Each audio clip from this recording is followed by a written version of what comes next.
বাংলাদেশ কৃষি বিশ্ববিদ্যালয় ময়মনসিংহ দেশের অন্যতম বৃহৎ শিক্ষা প্রতিষ্ঠান।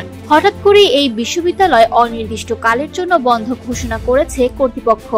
একই সঙ্গে সকল আবাসিক শিক্ষার্থীকে সকাল ৯টার মধ্যে হল ছাড়ার নির্দেশ দেওয়া হয়েছে।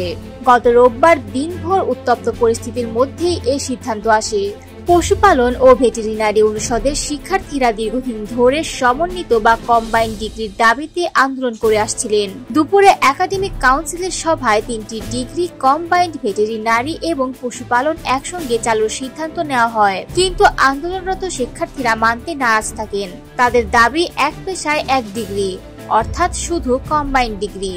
সিদ্ধান্ত ঘোষণার পরপরই শিক্ষার্থীরা মিলনায়তনে তালা ঝুলিয়ে উপাচার্য সহ ২ শতাধিক শিক্ষককে অবরুদ্ধ করে রাখেন। টানটান উত্তেজনার প্রেক্ষাপটে সন্ধ্যা নাগাদ বহিরাগতদের হামলার অভিযোগ ঘটে। লাঠিসোঁটা হাতে কয়েকজন লোক এসে অবরুদ্ধ শিক্ষকদের মুক্ত করে দেয়। এই ঘটনায় ক্ষুব্ধ শিক্ষার্থীরা প্রক্টর অফিস ও উপাচার্যের বাসভবনে ভাঙচুর চালান। প্রত্যক্ষদর্শীরা জানিয়েছেন, সন্ধ্যার পর থেকে ক্যাম্পাসে ছাত্রদলের নেতাকর্মীদের উপস্থিতি দেখা যায়, আর পরে তারাই শিক্ষার্থীদের ওপর হামলা চালায়।